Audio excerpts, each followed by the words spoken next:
عورت کو خواب میں دیکھنا۔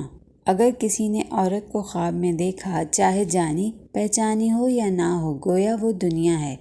اگر وہ خواب میں حسین شکل کی صورت میں آتی ہے تو وہ اچھی چیز ہے، اور بری صورت میں آتی ہے تو وہ بری چیز ہے۔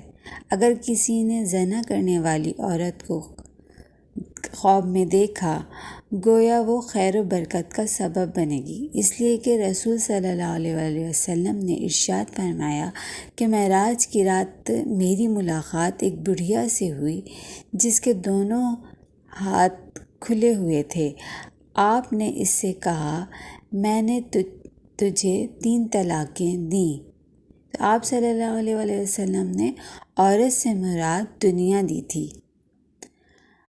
اگر کسی نے اندھیری رات کو خواب میں دیکھا تو اس سے مراد کالے رنگ کی عورت ہے، اور اگر کسی نے دن کو خواب میں دیکھا تو خوبصورت عورت سے تعبیر دی جاتی ہے۔ اگر کسی نے دیکھا اس کے سامنے کالے رنگ کی عورت آ کر غائب ہو گئی، پھر وہ سفید اور خوبصورت شکل میں آئی تو اس کی تعبیر ہوگی تاریکی کافور ہو گئی اور صبح روشن ہو جائے گی۔ اگر کسی نے حاکم کی عورت کو خواب میں دیکھا تو اس کی تعبیر کالے رنگ کی عورت سے دی جاتی ہے۔ ظالم اور مغرور شکل میں اگر عورت آئے تو وہ اہل خانہ پر ظالم بن کر آئے گی یا مال حرام کی شکل میں آئے گی۔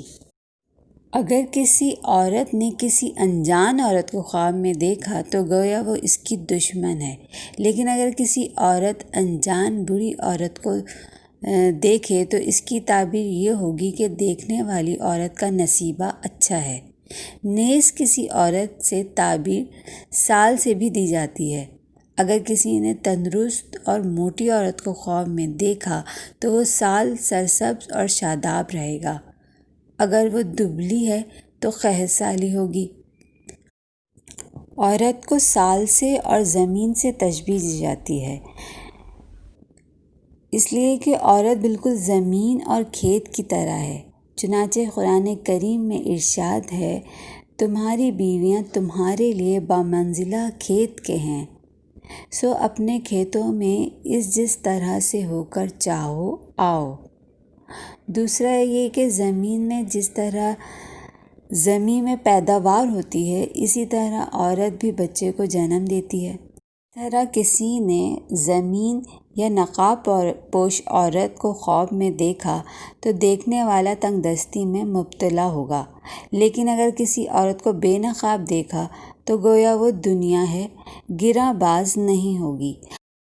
اگر عورت خواب میں دیکھنے والے کی طرف متوجہ ہو گئی تو گویا دنیا، مال و دولت متوجہ ہو گئی۔ اگر ان کی طرف متوجہ نہ ہوئی تو گویا دنیا، مال و دولت بھی متوجہ نہیں ہوگی۔